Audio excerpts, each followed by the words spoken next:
What's up, Cape Town? What's up, YouTube? What's up, Africa? It's your boy back with another one.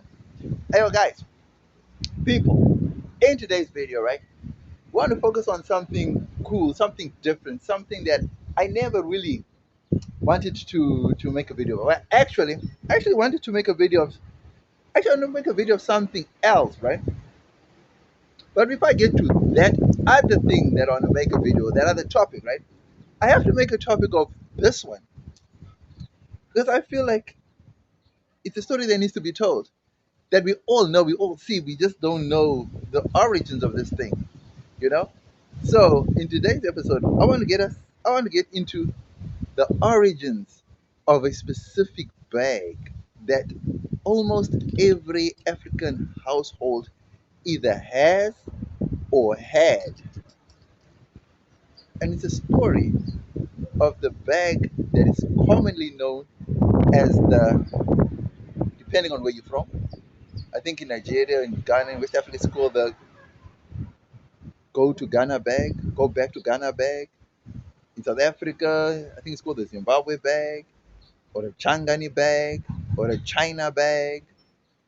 But this bag, it looks like it is made from the material that's commonly used to make kitchen towels, dish towels, something like that. I think it was modeled off that, I'm not quite sure. But anyway, I'd like to get into that bag and the history behind that bag. And then the video is also going to morph into how that bag became so popular to get all those names.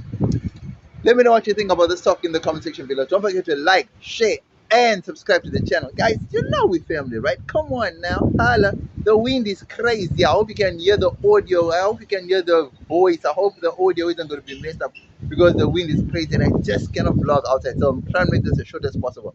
Let me know what you think in the comment section below. Holla.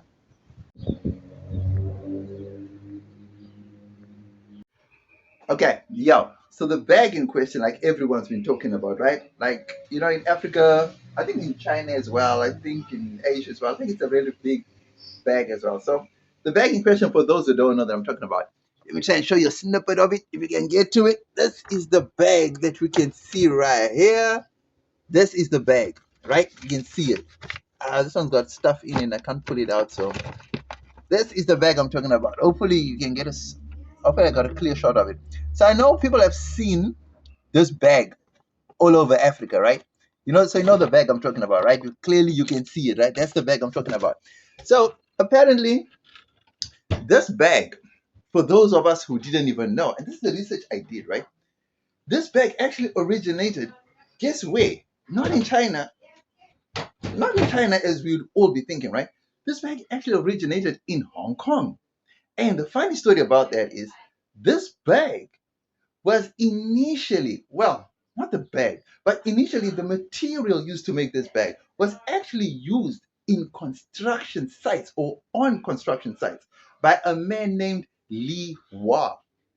Now, this is shocking because the whole time that I was growing up and I always saw these bags, I always just knew that they were from Chinatown, they're from China's bags, so I just knew they came from China.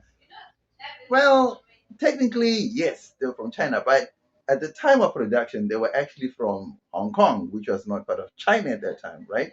So that's the parallel of it. Okay, so that's the history of the bag, right? The bag comes from Hong Kong.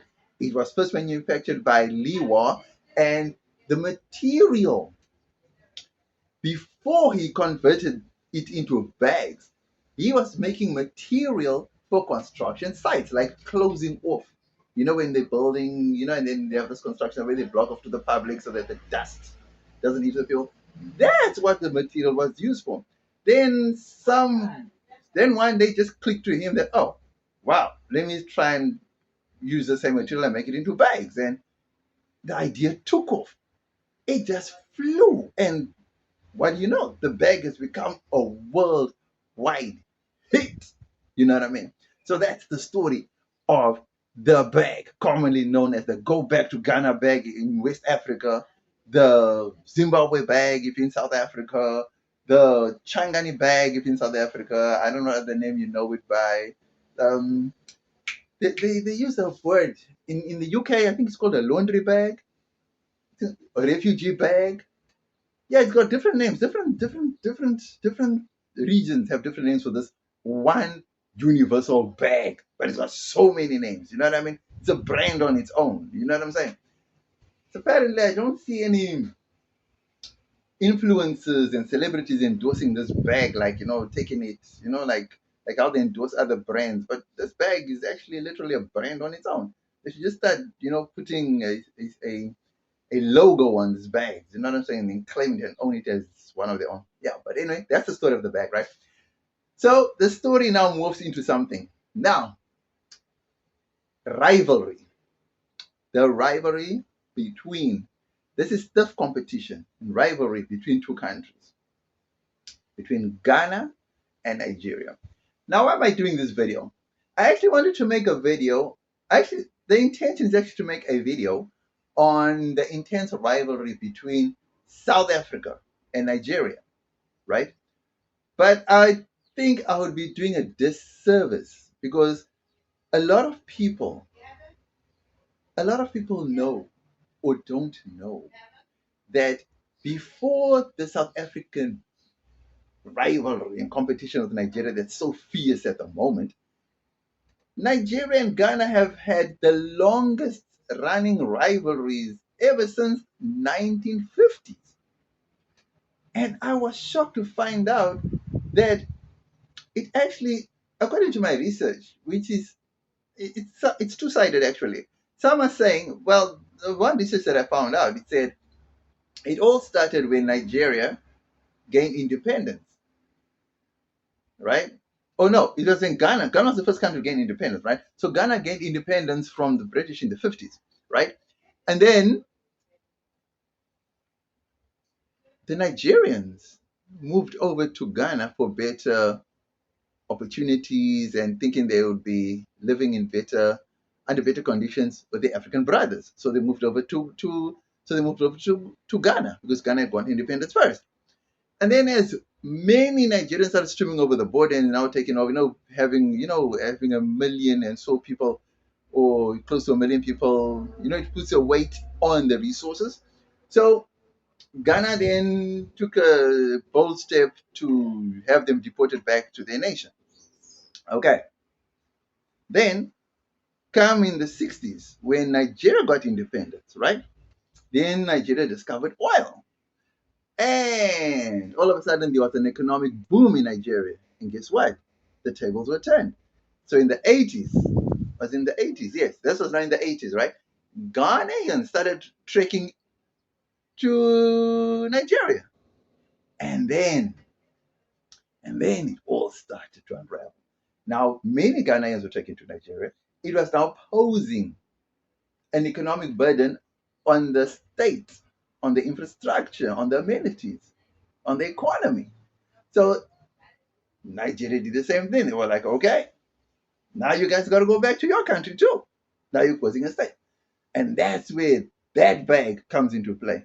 So many Ghanaians were seen loading up all their belongings, putting them in these China bags, these Zimbabwe bags, these laundry bags, these plastic bags, these Changani bags, whatever you call them on your side, right? The laundry bags, famously called in Europe, the laundry bags. And that's where the name was originally taken from because that bag was all over Nigeria. Now, people were just seeing with those bags as they're loading up, they were going back to Ghana with those bags, right? And that's how that bag became that famous. It was because of the exodus of the Ghanaians out of Nigeria, predominantly using that specific bag. Okay, so the history of the bag is now out, right? Now we got to know a little history of the bag itself. Okay, now let's get into the main topic of the day, which is the intense rivalry of Ghana and Nigeria. Okay, so since the expulsion from both sides, right? First, the expulsion of the Ghanaians, no, first the expulsion of the Nigerians from Ghana, right? And then the expulsion of the Ghanaians later on in the 80s from Nigeria back to Ghana. That is what sparked the rivalry since then, right? So it has been a revenge tactic. Okay, so we got that out of the way. Since then, they're competing in wars on food, clothing, fashion, music, sport, anything to do with everything. The Nigerians and the Ghanaians are the original trendsetters when it comes to national wars, right? Now, bear in mind, here and there they become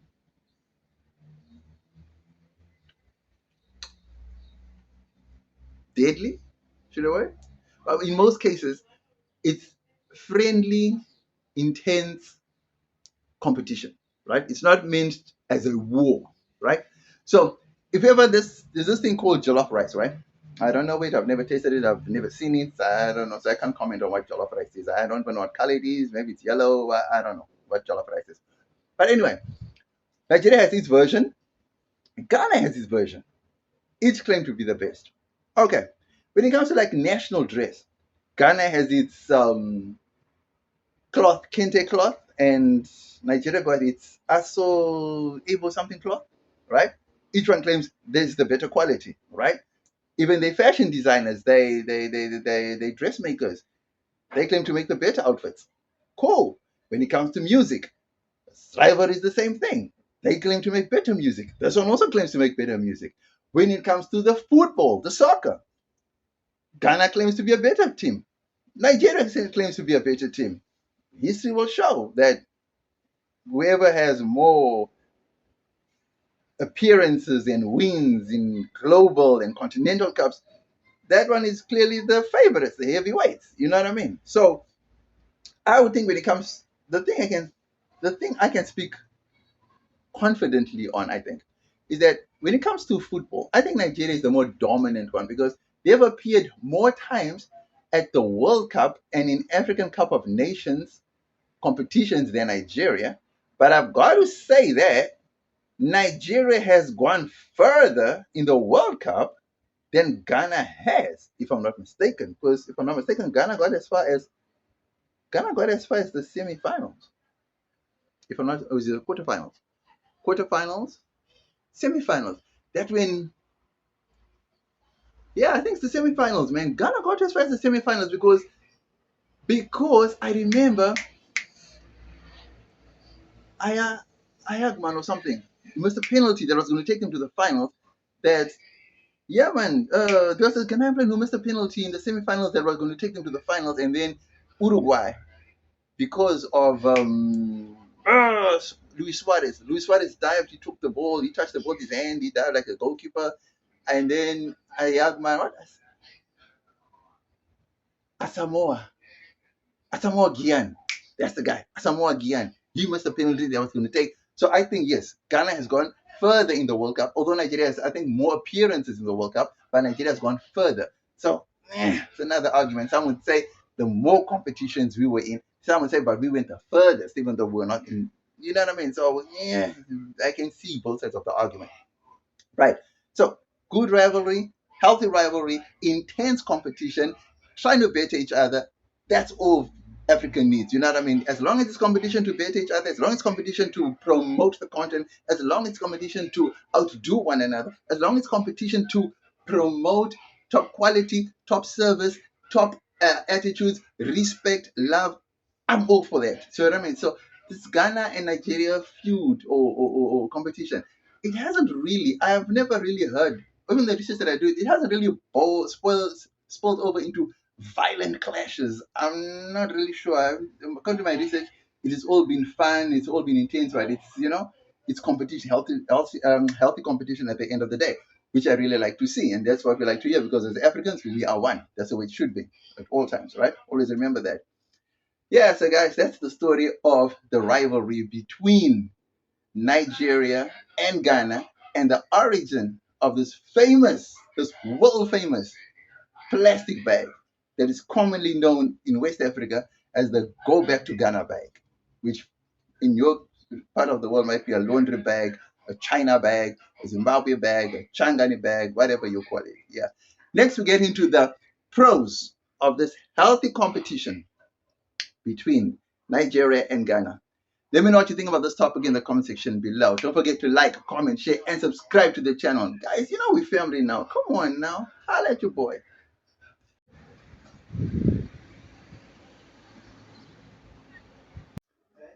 Okay, so people, let's look at the pros of these competitions, right? One, like I said, healthy competition, it brings out the best of each one. You know the other one keeps you on your toes, so you got to keep being the best of the best, and you have to bring your A game to whatever you're doing, whether it's sport, whether it's fashion, whether it's food, whether it's traditional, anything. So you have to bring your A game, and that's totally fair. That's totally fine, and we totally like that. If Africa's going to compete on the world stage, that means Africa's got to bring the best of the best, and Africa's got to put its best foot forward.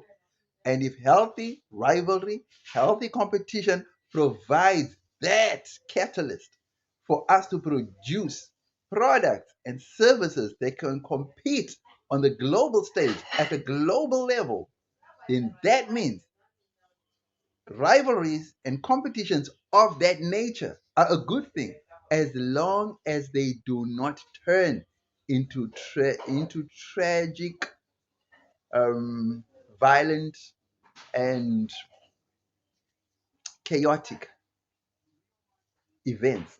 Then I'm all for it, right? And I'm all for it. I'm for it. And then one quick note that I actually wanted to highlight, right, is the fact that during my research, ah, two things came to two contrasting things I came across. The one the one the one part of my research says the reason for the migration from the reason for the migration, unless they were just using the word famine as a metaphor.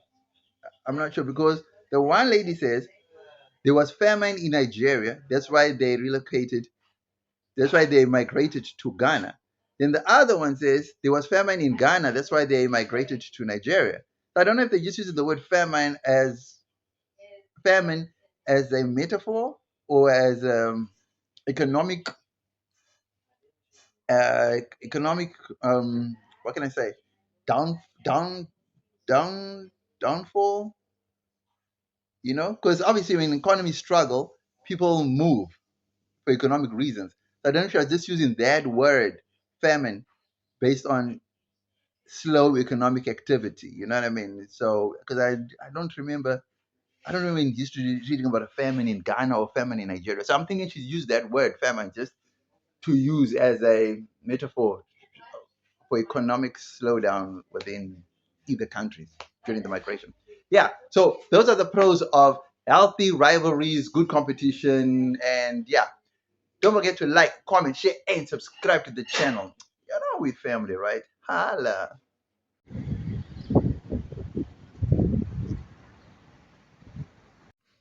Okay, guys, the negative, the negative cons, the cons of healthy rivalries, the cons of healthy rivalries, right? The cons, guys, the cons is these competitions or rivalries can turn violent. Some countries actually have these things that turn violent, and that's not a good thing. Another thing is that some some good healthy rivalries always start as a good thing, but then you get these criminal elements who creep in and then turn it into a whole negative thing, and that can cause a whole new can of worms that can never or takes a long time to close. And that's what we don't need. So we don't need negative things to turn what was meant to be healthy competitions into violent, tragic events. That's what we don't need, right? Secondly, I don't like the fact that healthy rivalries that then turn into hatred, real hatred. What's meant to be banter, what's meant to be competition, what's meant to be rivals should not turn into hatred. That's the thing. So this thing I'm trying to say, like, Ghanaians hate Nigerians, and Nigerians hate Ghanaians. That should just stop. If there's anything like that at the end of the day, do you know what I mean? So all I'm simply saying is, guys, Healthy competition. Let's just keep it as rivalries. Let's just keep it as competition, and that's all I'm saying. Nothing more, nothing less. So let's put the hate to the side, and let's just be cool as Africans. That's all I'm saying. You know what I mean? So let me know if I'm right on the money, or let me know if I totally missed the mark on this one. Don't forget to like, comment, share, and subscribe to the channel. You know we're family, right? Holla.